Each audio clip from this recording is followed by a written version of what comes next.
जब आप ये कहते हैं कि मैं रोज़ उतना पढ़ नहीं पाता हूँ, इसके बुनियादी तौर पर 2-3 रीज़न्स हो सकते हैं।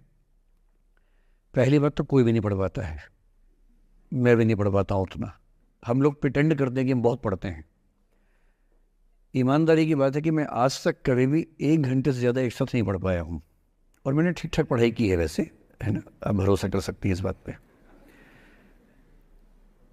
एक तो अपने आस-पास ऐसे लोगों से बचिए जो बार-बार दबाव बनाए कि मैं तो बहुत पढ़ता हूँ, तू कितना पढ़ती है? आप कितने घंटे का टारगेट लेके चल रहे हैं, एक प्रॉब्लम ये भी हो सकती है। आपकी उम्र में कॉलेज के अलावा अगर आप 3-4 घंटे पढ़ लेते हैं तो पर्याप्त है। कॉलेज के 3 साल सिर्फ पढ़ाई के लिए नहीं है, पढ़ाई से ज़्यादा सीखने के साल हैं, मंच पे आने के साल हैं।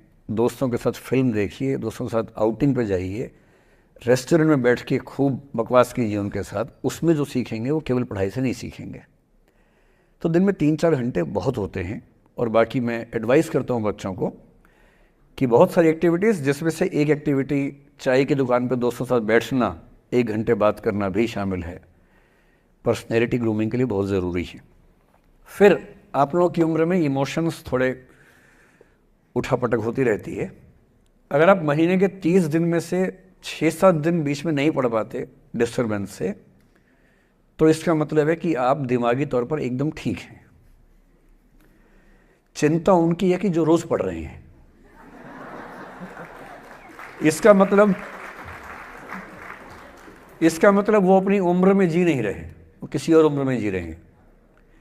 तो ठीक है, कभी कभी डिस्टर्बेंस आएगी, उसको एंजॉय कीजिए। डिस्टर्बेंस बस सुंदर प्यारी होनी चाहिए, इतना ध्यान रखिए, है ना? जिसकी वजह से नींद उड़ी हुई है वो अच्छा होना चाहिए, बाकी तो ठीक है।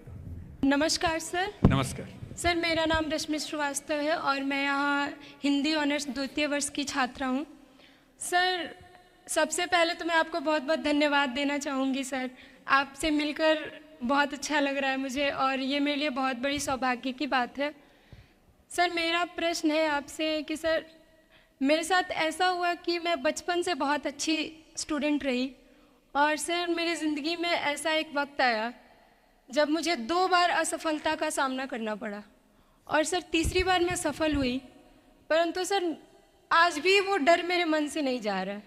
अभी भी मैं उसको फेस नहीं कर पा रही हूँ कि मैं कैसे फेल हो गई।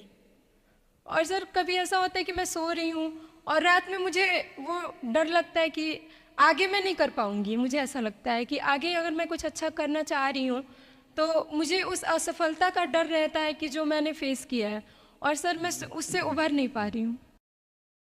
मतलब मेरे ख्याल से ये असफलता आपसे ज़्यादा आपके माहौल की, आपके पेरेंट्स, आपके टीचर्स की है कि उन्होंने आपको, मतलब कुछ बच्चे अपने आप से इतनी उम्मीद पाल लेते हैं कि फेलियर झेल नहीं पाते। आप वैसे बच्चों में हैं।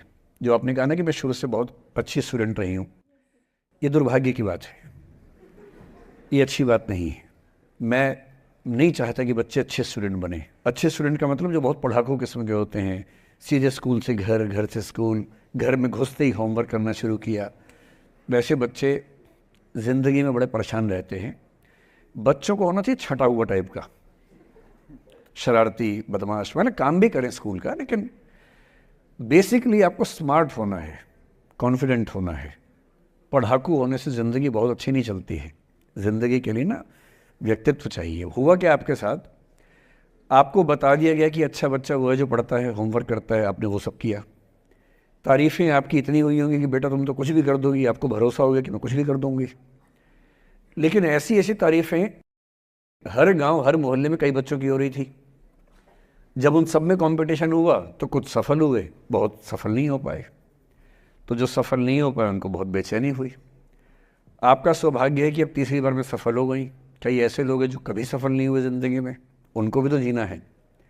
तो मैं एक ही बात कहूँगा, अपने आप से उम्मीदें कम कर लीजिए। और ये आसान नहीं होता है। इसका तरीका ये है कि 1-2 ऐसे अच्छे दोस्त जो अच्छे भी हैं, दोस्त भी हैं, और बहुत उम्मीदें ना रखते हैं, ना आपको रखने देंगे अपने आप से।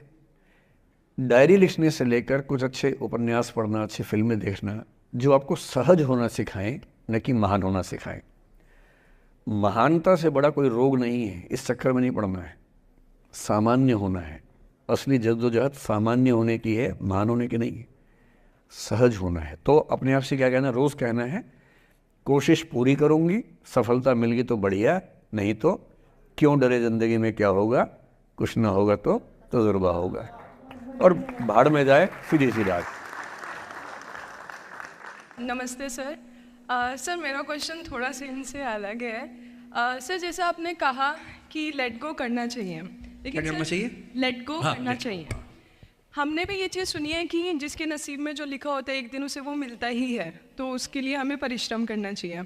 तो सर एक इनके बीच में क्या एक थिन लाइन नहीं है कि हमने सोचा जैसे 71st डे पर मुझे ऐसा लग रहा है कि अब मुझसे और नहीं होगा, अब मैं नहीं करूँगी, माना कि वो गिव अप भी कहा जाता है, लेकिन अगर मेरे नसीब में है कि नहीं यार कल ये तुझसे हो जाएगा, अगर मैं कोई भी टास्क कर रही हूँ कल ये कंप्लीट होगा, लेकिन मैं सोचूँ नहीं मेरे से ये प्रेशर नहीं हो रहा, I should let go this, I should start some other thing, तो क्या ये मुझे लेट गो करना कभी रिग्रेट नहीं कर सकते क्या लाइफ में, यार एक दिन और ट्राई कर लेते तो शायद मिल ही जाता?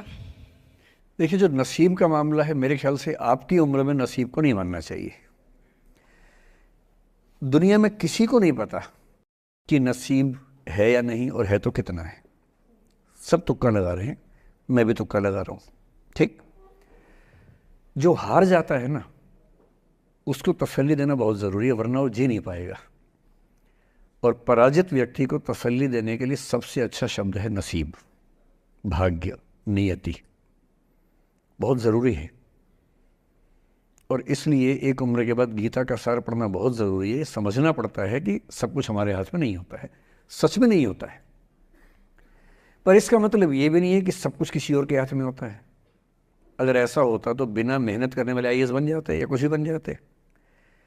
ये हो सकता है कि आईएएस बनने के एग्ज़ाम में 10 ने मेहनत की, उनमें से 8 का हुआ, 2 का नहीं हुआ, पर ये नहीं हो सकता कि एक आदमी ने मेहनत नहीं की तो उसका आईएएस हो गया।